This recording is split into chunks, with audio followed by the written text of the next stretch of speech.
Oke, 2024 dan saya masih setia menggunakan kamera Sony Alpha 6400. Di sini saya akan membahas pengalaman saya menggunakan kamera ini selama kurang lebih 4 tahun. Berawal saya membelinya pada tahun 2019 akhir atau mungkin pada 2020-an awal ya, saya lupa. Tapi intinya kamera ini sudah banyak menemani saya selama tahun-tahun sebelumnya. Dan jika ditanya apakah saya akan berpaling ke kamera yang lain, jawabannya ya tergantung ke depannya ada kamera apa lagi gitu teman-teman. Atau mungkin kamera yang seri apa lagi gitu yang lebih relevan dan tentunya sesuai dengan kebutuhan kita. Dan yang tidak kalah pentingnya adalah kemampuan budget kita gitu teman-teman. Karena percuma mau beli kamera yang bagus bagaimanapun juga kalau misalkan budgetnya kurang, ya sama aja bohong gitu kan teman-teman. Kita nggak bisa maksain itu. Tapi kenapa saya tidak melakukan hal itu? Sedangkan misalkan budget udah ada untuk mengupgrade kamera yang lebih profesional lagi. Misalkan kamera yang full frame, ya kembali lagi karena saya masih butuh kamera ini dan saya masih nyaman dengan fitur-fitur yang ada di dalamnya gitu teman-teman. Jadi sudah terjawab ya teman-teman kalau misalkan ditanya apakah masih menggunakan kamera ini pada tahun 2024 ini baik untuk kebutuhan foto ataupun video. Nah itu jawabannya tentu iya, karena hingga sekarang kebutuhan foto ataupun video yang saya buat masih terpenuhi dengan kamera keluaran Sony yang satu ini. Untuk fitur-fiturnya sendiri saya tidak akan lagi menyebutkan satu persatu karena saya sudah pernah membahasnya pada video saya yang sebelumnya. Jadi bagi kalian yang belum menonton video saya sebelumnya, kalian bisa melihat pada video yang saya sematkan di bagian atas dan juga pada deskripsi video ini nanti saya akan taruh di situ. Dan untuk sekarang saya akan membahas apa saja yang membuat saya tetap bertahan pada kamera yang satu ini.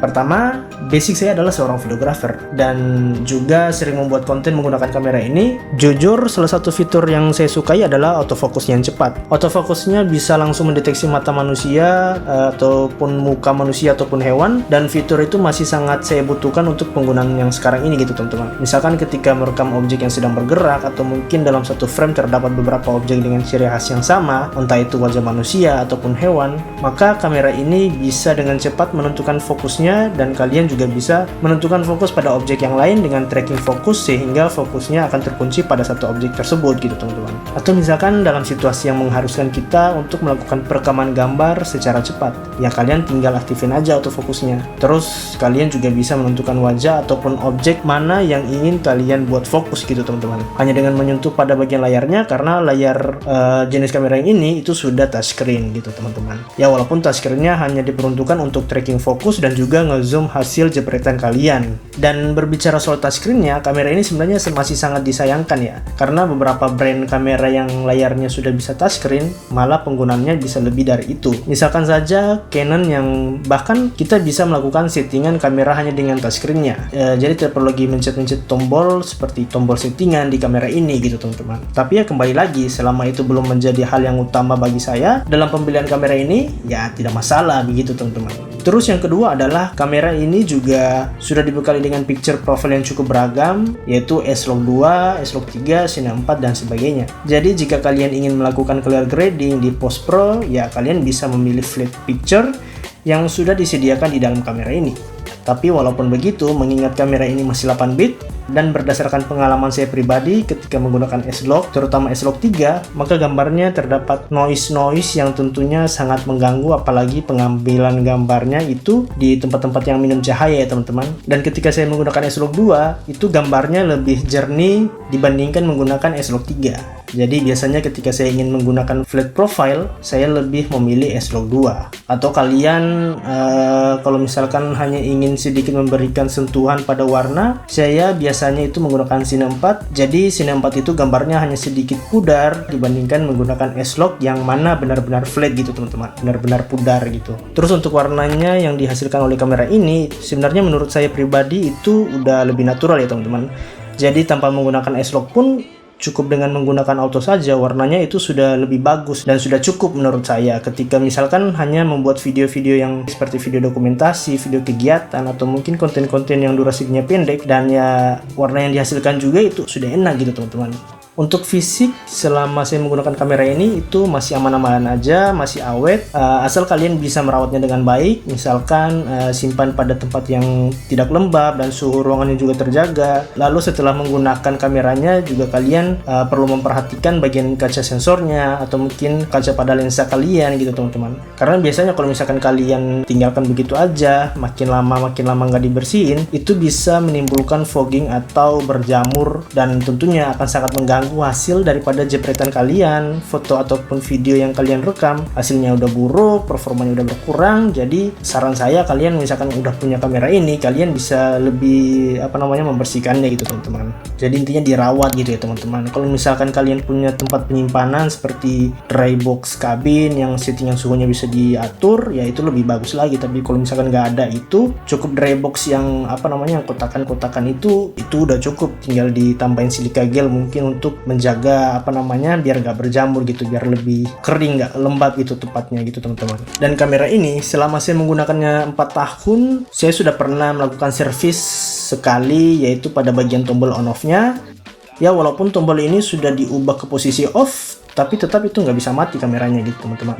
Kecuali emang baterainya dibuka, baru itu bisa mati gitu. Tapi untuk fungsinya itu semuanya normal, sama aja, bisa digunakan, foto dan videonya semuanya aman. Hanya posisinya emang nggak bisa mati aja. Jadi walaupun diubah ke posisi off, kameranya tuh nggak bisa mati gitu teman-teman. Dan saya juga nggak tahu kenapa itu tiba-tiba kameranya ini tidak bisa mati kayak gitu. Hanya kalau diingat-ingat, saya juga emang sering melakukan pengambilan gambar dengan menekan tombol fungsinya itu secara cepat. Jadi ya nggak tahu apakah itu berpengaruh sehingga menimbulkan masalah seperti ini. Jadi kasus ini juga sebenarnya udah pernah juga dialami oleh teman saya yang menggunakan Sony A7 Mark II, Sony A7 Mark III.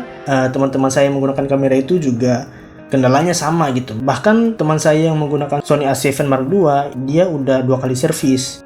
Dan satu di bagian tombol on off-nya, sama satu lagi di bagian kabel fleksibelnya. Itu kabel yang menghubungkan bagian body dan layar LCD-nya gitu teman-teman. Jadi kalian perlu perhatikan lagi kalau misalkan kalian menggunakan kamera kalian, ya intinya kalian harus pintar-pintar juga merawatnya, jangan hanya digunakan aja gitu teman-teman. Karena kamera tipe apapun, kamera yang sebagus apapun, kalau misalkan kalian hanya tahu pakai, nggak tahu merawatnya, ya pasti akan mengalami hal yang serupa gitu teman-teman. Pokoknya ada aja kendala-kendala yang timbul gitu teman-teman. Terus masih berkaitan dengan kamera ini, yang jadi pertanyaannya, apakah kamera ini masih recommended di tahun 2024? Jawabannya bagi saya tidak. Tapi ada tapinya gitu teman-teman. Saya tidak merekomendasikan kamera Sony Alpha 6400 jika kalian lebih prefer membuat konten singkat seperti vlog untuk YouTube ataupun video konten seperti Reels, IG, TikTok, dan lain sebagainya. Sekarang kan kebanyakan orang membeli kamera bukan hanya untuk foto, tapi juga melainkan untuk membuat video gitu teman-teman.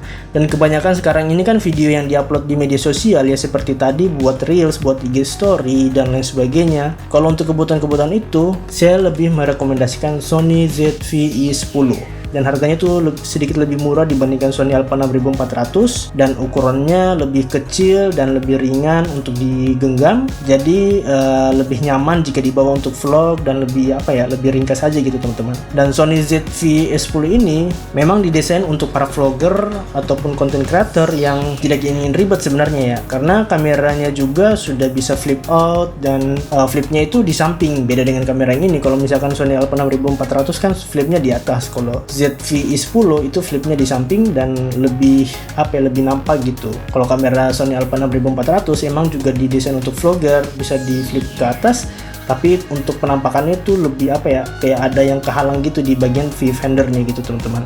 Dan bobotnya juga sedikit lebih berat jika dibandingkan dengan ZV-E10 karena bahannya juga sebagian besar terbuat dari logam, berbeda dengan Sony ZV-E10 yang bodinya itu sebagian besar terbuat dari bahan plastik. Ya walaupun saya pribadi lebih senang dengan bahan untuk body Sony Alpha 6400 ini ya, karena ya menurut saya bahan logam itu lebih kelihatan profesional ya. Lalu kamera Sony ZV-E10 juga itu sudah dibekali dengan fitur yang mirip dengan Sony Alpha 6400, salah satunya adalah tracking fokusnya. Jadi kalian juga bisa mengunci pada fokus di satu objek yang kalian pilih. Bahkan autofokusnya itu jauh lebih peka terhadap objek jika dibandingkan dengan Sony Alpha 6400. Jadi misalnya dalam satu frame terdapat beberapa wajah, nah itu bisa lebih bisa lebih nangkep gitu. Biasanya itu kan kamera agak kebingungan untuk menentukan fokus jika kalian menggunakan mode autofokus. Nah untuk kamera Sony ZV-E10 ini itu mampu dengan cepat menentukan fokusnya, dan kalian juga bisa mengganti ke fokus yang lain dengan memanfaatkan tracking fokusnya gitu teman-teman. Jadi ibaratnya untuk masalah tracking fokus, kamera ZV-E10 ini itu lebih istilahnya lebih lengket dibandingkan Sony Alpha 6400 yang itu merupakan kamera yang diproduksi jauh pada tahun sebelumnya dengan fitur yang sama gitu teman-teman. Lalu kemudian jika kalian ingin membuat video Reels, IG, TikTok, dan lain sebagainya dengan rasio yang vertikal, maka Sony ZV-E10 ini hanya perlu merekam gambarnya dengan kamera yang diposisikan vertikal, nanti hasil filenya juga akan langsung otomatis vertikal gitu teman-teman. Berbeda dengan Sony Alpha 6400 yang walaupun kalian merekamnya pada posisi vertikal, namun nanti hasilnya tetap akan menjadi landscape gitu teman-teman. Dan kalian perlu membalikan atau merotasikan lagi pada saat editing atau pada saat post-pro gitu teman-teman. Jadi sebenarnya untuk memilih kamera itu tergantung pada kebutuhan kalian. Kalau misalkan teman-teman ingin menggunakan kamera hanya untuk kebutuhan foto dan konten di media sosial saja, ya saya rasa Sony ZV-E10 ini justru lebih recommended. Tapi kalau misalkan kebutuhannya untuk foto, video dengan pengambilan gambar yang lama tanpa overheat, ya baik itu untuk kebutuhan konten di media sosial ataupun mungkin video wedding, video yang membutuhkan perekaman gambar yang lama, atau mungkin sering membuat video-video yang lebih serius, ya saya rasa Sony Alpha 6400 ini menurut saya bisa menjadi pilihan bagi teman-teman gitu. Bisa menjadi opsi yang kalian bisa pertimbangkan dibandingkan kamera APS-C yang lainnya. Ya kalau bagi saya tentu masih senang menggunakan kamera ini karena selain fiturnya yang masih oke alias tidak ketinggalan zaman, dan jika dibandingkan Sony ZV-E10 yang notabene itu adalah kamera vlogging dengan fitur yang sedikit dikembangkan dari Sony Alpha 6400, saya masih tetap memilih Sony Alpha 6400 ini. Terus kalau ditanya, emang belum ada niatan untuk ganti ke full frame bang? Ya jawabannya sekali lagi belum ada gitu teman-teman. Karena bagi saya pribadi, saya masih nyaman menggunakan kamera ini. Saya juga jarang atau bahkan belum pernah menggunakan untuk membuat ngevlog, tapi ya sebenarnya saya menggunakannya ke arah fotografi ya, fotografi human interest lebih tepatnya, dan pembuatan video konten ataupun video-video yang lebih serius. Dan ya buat saya pribadi juga 2024 ini kamera Sony Alpha 6400 itu masih sangat relevan dengan kebutuhan saya. Dan sebelum saya akhiri videonya, saya ingin memberitahu kepada teman-teman bahwa secanggih apapun kamera yang kalian gunakan, jika kalian tidak bisa mengoperasikannya secara maksimal, ya hasilnya juga bakalan biasa saja. Dan walaupun kalian hanya memiliki kamera yang biasa saja, tapi kalau kemampuan kalian dalam melakukan pengambilan gambar, terus pemahaman kalian tentang pencahayaan yang baik, maka saya percaya hasilnya akan jauh lebih baik dibandingkan dengan kamera yang memang kualitasnya oke, tapi penggunaannya yang belum maksimal. Jadi kembali lagi, semua tergantung pada orang yang menggunakannya. Sekian video kali ini, jangan lupa subscribe bagi yang belum subscribe. Saya Farid, sampai jumpa pada video-video berikutnya.